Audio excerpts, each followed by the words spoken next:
Public schools could owe up to $50 million to the state. That number coming from the Department of Public Instruction just as the school board approved a budget for the upcoming school year.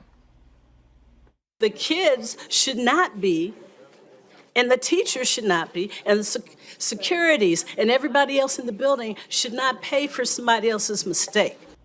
Now, that $1.5 billion spending plan cuts 288 jobs, including 149 teachers. In addition, the board approved a corrective action plan to address overdue and erroneous financial reports to the state. The state says MPS has been overpaid and may have to pay the state approximately $35 to $50 million. Right now, 12 News' Kendall Keys is live at MPS headquarters. And Kendall, the board left last night's meeting without addressing the public or the media. Right, Deanna. So we have a lot of questions about the sudden departures of the superintendent and now the chief financial officer and how the district plans to scrape up the tens of millions of dollars the state says it now owes. Where's that money coming from?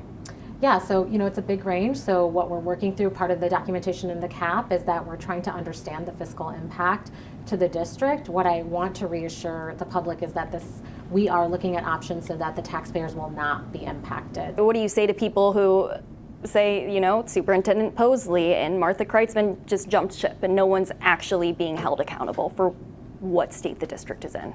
Yeah, I think you are seeing a board and the district that's being held accountable, right? DPI said without a plan, we can't release funds to you. And so now you see a multi-page plan. You see Todd Gray in here. You see a shift in what we're doing and how we're doing it and what we're sharing.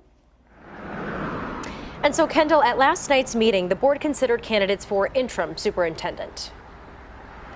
Right, Deanna, then that adjourned without action and the board left without addressing the public or the media. The board did say that's their standard operating procedure, but some members of the public felt left in the dark at a time when trust in the district is at a low point. I asked Gokul Gandhi what she had to say to the public today and have her answer coming up on 12 News at 6. A lot of questions still need answering, and Kendall Keys reporting live for us outside of MPS headquarters.